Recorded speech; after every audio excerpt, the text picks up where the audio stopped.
So this is it, the final chapter, the end of the road. A 47-year political experiment that the British, frankly, have never been very happy with. My mother and father signed up to a common market, not to a political union, not to flags, anthems, presidents, and now you even want your own army. For me, it's been 27 years of campaigning and over 20 years here in this Parliament. I'm not particularly happy with the agreement we're being asked to vote on tonight, but Boris has been remarkably bold in the last few months, and Ms von der Leyen, he's made it clear, he's promised us there'll be no level playing field. And on that basis, I wish him every success in the next round of negotiations, I really do. But the most significant point is this. What happens at 11 p.m. this Friday, the 31st of January 2020, marks the point of no return. Once we've left, we are never coming back, and the rest, frankly, is detail. We're going, we will be gone.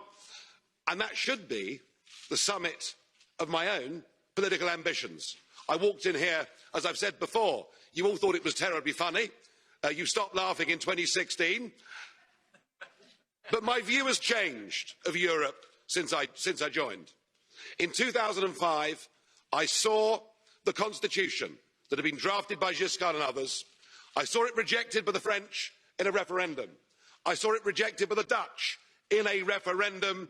And I saw you in these institutions ignore them, bring it back as a Lisbon Treaty and boast you could ram it through without there being referendums. Well, the Irish did have a vote and did say no and were forced to vote again. You're very good at making people vote again, but what we've proved is the British are too big to bully, thank goodness.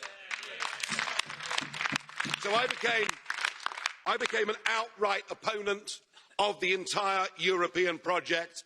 I want Brexit to start a debate across the rest of Europe. What do we want from Europe?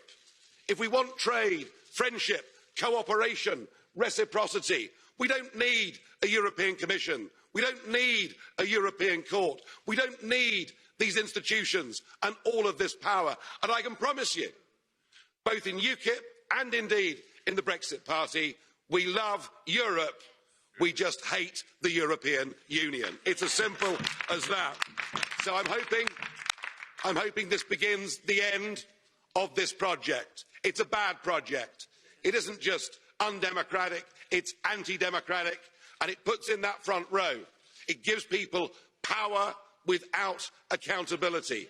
People who cannot be held to account by the electorate, and that is an unacceptable structure. Indeed, there's an historic battle going on now across the West, in Europe, America and elsewhere. It is globalism against populism.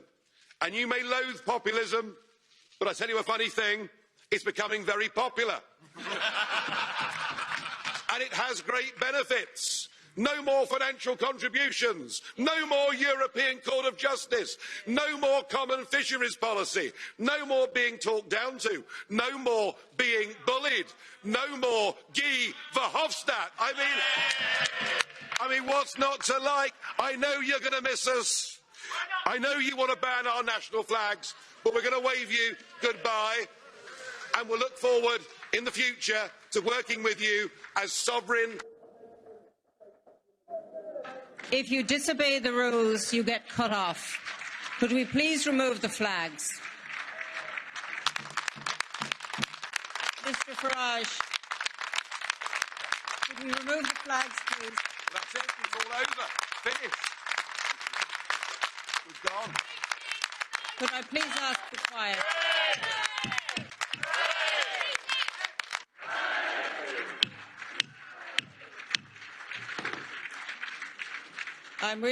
Please sit down, resume your seats, put your flags away, you're leaving, and take them with you if you are leaving now. And goodbye.